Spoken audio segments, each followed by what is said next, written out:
देखिए, आज जो बजट पेश किया गया है हमारे माननीय वित्त मंत्री द्वारा, मैं समझता हूँ कि बड़ा बैलेंस्ड बजट है और इस बजट में हर सेक्टर को उन्होंने उसका पूरा ध्यान रखा है और उसमें स्पेशल जो फोकस रहा है वो विमेन एंटरप्रेन्योर, उसमें जो वीकर सेक्शन है उसके ऊपर है, स्टूडेंट्स के ऊपर है और जो हमारे किसान हैं। मैं समझता हूँ कि यही एक सेक्शन है जिसको अगर हम लोग कहीं तवज्जो देते हैं तो उसकी वजह से हमारा जो देश है वो ग्रो करता है। हमें मुझे लगता है कि इन सेक्टर्स को इन्होंने जिस तरह से बढ़ावा दिया है स्टूडेंट्स के लिए, जिस तरह से लोन जो है वो फर्दर स्टडी के लिए लोन दिया जा रहा है और वो भी सिर्फ 3% के ऊपर, मैं समझता हूँ कि इससे बड़ी और कोई बात नहीं हो सकती। यहाँ तक मैं बात करूँ कि अगर मैं जम्मू कश्मीर की बात करूँ, जम्मू कश्मीर में भी लोन जो है जो एलोकेशन किया गया है, फंड्स एलोकेट किए गए हैं कि इंडस्ट्री के लिए जितने फंड्स जो हैं वो लोग इनकी तरफ से एलोकेट किए गए हैं वो सफिशेंट नहीं हैं। हम उसकी डिमांड जो है वो रखेंगे अपनी तरफ से कि इसको बढ़ाया जाए, क्योंकि जो हमारी एग्जिस्टिंग इंडस्ट्री है अगर उसको सरवाइव करना है तो उसके लिए हमें इंसेंटिव्स की ज़रूरत है। और जिस तरह से आज का जो 40 करोड़ रुपया जो है सिर्फ़ और सिर्फ हमारी जो एग्जिस्टिंग इंडस्ट्री के लिए रखा गया है, तो मुझे लगता है कि वो इनसफिशिएंट अमाउंट है, उसको बढ़ाने की ज़रूरत है। और हमारी डिमांड यही रहेगी कि भाई एक ऐसा यूनिट यहाँ पर दिया जाए जिससे जो आज की डेट में हमारे एमएसएमई यूनिट्स बंद पड़े हैं या जो लोग ऑक्सीजन पे खड़े हैं वो लोग भी कहीं ना कहीं सरवाइव कर सकें। और इसके अलावा मैं इतना ही कहूँगा कि बजट जो है बड़ा बैलेंस्ड बजट है और बजट जो है उन्होंने हर सेक्टर को इसमें टच किया है। धन्यवाद। सर देखो जी, ओवरऑल बजट जो है ये एक अपना लोअर तबका उसके लिए भी अच्छा है और जो हमारे बच्चे पढ़ने वाले हैं उनके लिए भी इसमें बड़ा प्रावधान रखा हुआ है। लेकिन हम जो एक उम्मीद कर रहे थे कि जम्मू को स्पेशल जम्मू कश्मीर स्पेशली जम्मू के लिए कुछ उम्मीद कर रहे थे कि जहाँ पे एक बड़ा यूनिट आएगा जिससे हमारे यहाँ पे रोज़गार के साधन बढ़ेंगे, उसके लिए इसमें कोई प्रावधान नहीं रखा हुआ है। क्योंकि आज हमारे यहाँ पे कोई पॉलिटिकल गवर्नमेंट नहीं है, यहाँ पे हमारी केंद्र से शासित सरकार चलती है और सरकार को चाहिए कि जम्मू पे स्पेशल फोकस दे, जहाँ पे टूरिज़्म को बढ़ावा देने के लिए कोई ना कोई स्पेशल इंसेंटिव अगर हमारा ऊपर से ही आएगा तभी हमारा जम्मू जो है समृद्ध हो सकता है। हम सरकार से यही उम्मीद करते हैं कि आने वाले दिनों में ये कोई ना कोई जम्मू को स्पेशल पैकेज देंगे जिससे इसकी इकानमी बूस्ट हो सके और हमारा व्यापारी वर्ग खुश हो सके। शुक्रिया। जी, मेरा नाम मानिक बत्रा है। मैं चेयरमैन हूँ एसोचैम जे&के काउंसिल और डायरेक्टर बत्रा ग्रुप।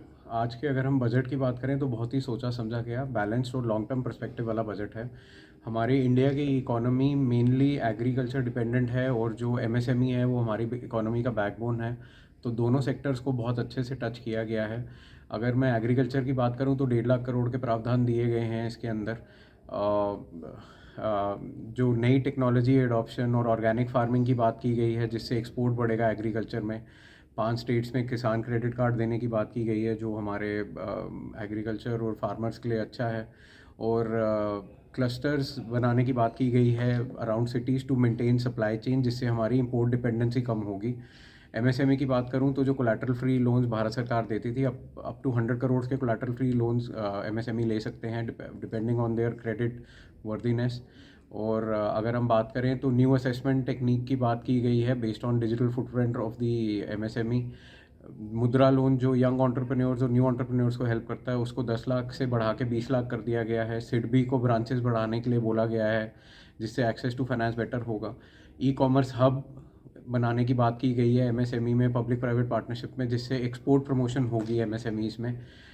स्किलिंग और यूथ और एम्प्लॉयमेंट को लेके बहुत फोकस रहा है इस बजट का। 25,000 स्टूडेंट्स को 7.5 लाख का अपस्किल लोन दिया जाएगा जिससे उनकी स्किल बेटर होगा और एम्प्लॉयबिलिटी बेटर होगी। 1 करोड़ इंटर्न्स को टॉप 500 कंपनीज़ में over a period of next 5 years internship करवाई जाएगी जिससे उनकी एम्प्लॉयबिलिटी और स्किल अगेन अप होगा। इंडस्ट्रियल स्किल सेंटर्स की अपग्रेडेशन की बात की गई है इस बजट के अंदर।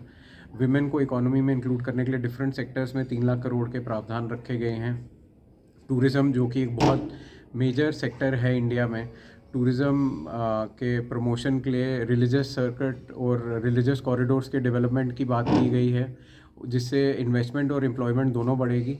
और custom duty reduction on some essential items की बात की गई है, जिससे सबको बेनिफिट होगा। तो ओवरऑल एक बहुत सोचा समझा गया लॉन्ग टर्म पर्सपेक्टिव वाला बजट है जी। सूरी है, मैं एक प्रैक्टिसिंग चार्टर्ड अकाउंटेंट हूँ। अगर मैं इस बजट को देखूँ तो ओवरऑल बढ़िया, बेहतरीन और वेल एक्सप्लेन्ड बजट है। अगर हम बात करें सेक्टर्स की तो मेजरली ऑलमोस्ट सब सेक्टर्स इस बजट में कवर किए गए हैं। एग्रीकल्चर, एमएसएमई और उसके साथ साथ और इलेक्ट्रिक यूनिट्स जो हैं अपने पावर यूनिट्स जो हैं उसको भी उसकी भी बढ़ोतरी की बात की गई है। अगर हम बात करें income tax point of view से तो जो इसमें सैलरीड एम्प्लॉय है उसकी जो टैक्स स्टैंडर्ड डिडक्शन है वो 50,000 से बढ़ा के 75,000 की गई है। इसके साथ हम बात करें स्लैब्स में भी काफ़ी कुछ चेंज किया गया है। एक नागरिक जिसकी सालाना इनकम 15 लाख रुपए, अब वो 17,500 का टैक्स सेव कर सकता है। अगर हम बात करें जो इन्वेस्टर्स हैं जो जैसे लॉन्ग टर्म कैपिटल एसेट्स हो गए, उसमें कैपिटल गेन टैक्स जो 10% था उसको बढ़ा के 12.5% किया गया है। शॉर्ट टर्म कैपिटल एसेट्स की लिमिट जो है 15% से बढ़ा के 20% की गई है। कहीं ना कहीं वो इन्वेस्टर्स को पॉकेट थोड़ा टाइट करेगा, बट अगर हम $5 ट्रिलियन इकॉनमी का सपना देखते हैं तो इकॉनमी वो हम उसकी तरफ और नज़दीक देखते हैं। उसके साथ हम बात करें काफ़ी प्रोडक्ट्स हैं जिसकी कस्टम ड्यूटी जो है वो रिड्यूस की गई है। मेजर मेडिकल इक्विपमेंट्स है उसकी बेसिक कस्टम ड्यूटी कम की गई है। जो गोल्ड सिल्वर्स हैं उस पर भी उन्होंने बेसिक कस्टम ड्यूटी कम करने की बात सर की है। लास्ट ईयर से इस बार कैसी लगी बजट आपको? अगर हम सिर्फ income tax point of view से बात करें तो स्टैंडर्ड डिडक्शन 50,000 जो थी वो काफ़ी सालों से सेम थी, तो उसको एक बढ़ा के 75,000 की गई है। एक हर आम नागरिक जो एक सैलरीड एम्प्लॉय है वो सोचता है कि मेरे को जितना मैं टैक्स सेव कर पाऊँ वो उतना अच्छा है। तो कहीं ना कहीं मैं पिछले बजट से इस बजट को बेहतरीन देख। मेरा नाम शिवांग महाजन है और मैं एक इंडस्ट्रियलिस्ट हूँ जम्मू से। मैं समझता हूँ बहुत ही पॉजिटिव बजट है और प्रधानमंत्री द्वारा निर्धारित हमारा जो 5 ट्रिलियन इकोनॉमी का जो टारगेट है उसी के मद्देनज़र रोल आउट की गई हैं पॉलिसीज़। बट अगर मैं कुछ स्पेसिफिक्स बात करूँ जिससे आम आदमी के लिए जो चीज़ें हैं, जैसे हमारे युवा वर्ग के लिए जो है गवर्नमेंट ने 1 करोड़ इंटर्नशिप्स का प्रावधान किया गया है, जो 5 ईयर का इनका गोल है कि हम फॉर्चून 500 कंपनीज़ में 1 करोड़ इंटर्नशिप्स देंगे। मैं समझता हूँ इससे काफ़ी ज़्यादा, चाहे जम्मू कश्मीर का यूथ है उसको एक अपॉर्चुनिटी मिलेगी अपने स्किल्स को एक्सरसाइज करने की, और आगे आने चलने में वो फिर अपना स्टार्टअप बना सकता है या कोई लघु उद्योग ज्वाइन कर सकता है। तो बहुत ही सराहनीय कदम है। उसके अलावा जो मुद्रा लोन की स्कीम है, जो आप समझते हैं कि जो कुछ लोग अपना व्यवसाय खुद स्टार्ट करना चाहते हैं, वो 10 लाख से लेके 20 लाख का उसमें बढ़ावा किया है गवर्नमेंट ने, जो मैं समझता हूँ कि इन्वेस्टमेंट को भी एक इम्पल्स देगा और हमारा जो एक हमारी जो प्रॉब्लम हमारे रियासत की है जो एम्प्लॉयमेंट की, उसको भी रखेगा। अगर मैं ब्रॉडली और भी बात करूं कि जो हमारी कंजम्पशन है, हमारी रूरल कंजम्पशन थोड़ी सी गिरी है, इसलिए गवर्नमेंट ने जो है कस्टम ड्यूटी घटाई है, चाहे वो मोबाइल्स के ऊपर हो या गोल्ड है, ये 2 चीज़ें जो हमारी सस्ती हुई हैं। बट अगर मैं ब्रॉड बात करूँ एमएसएमईज़ के बारे में, तो एमएसएमईज़ को बढ़ावा दिया गया है, क्योंकि आप समझते हैं कि 60% हमारी इकोनॉमी का जो है वो एमएसएमईज़ ही चलाते हैं और 12 करोड़ एम्प्लॉयमेंट जनरेट करते हैं। तो उसमें आप देखिए कि एमएसएमईज़ को कोलैटरल फ्री लोन दिया गया है अप टू 100 करोड़ का मैक्सिमम। मैं समझता हूँ कि एमएसएमईज़ की लघु उद्योग का सबसे बड़ा इशू लोन्स को लेकर रहता है कि कोलैटरल फ्री लोन कर दिया है उन्होंने। तो मैं समझता हूँ इससे काफ़ी बढ़ावा मिलेगा, और अपग्रेडेशन ऑफ एमएसएमईज़ की क्लासिफिकेशन के बारे में भी बात की गई है और सिडबी की ब्रांचेस भी बनाने की बात की, तो इससे एक्सेस टू फाइनेंस बढ़ेगा। तो मैं समझता हूँ ये कुछ मुद्दे हैं जो आम आदमी को अफेक्ट करते हैं, और मैं समझता हूँ आने वाले कल में ये कदम हमारी इकोनॉमी को बूस्ट अप करेंगे। धन्यवाद।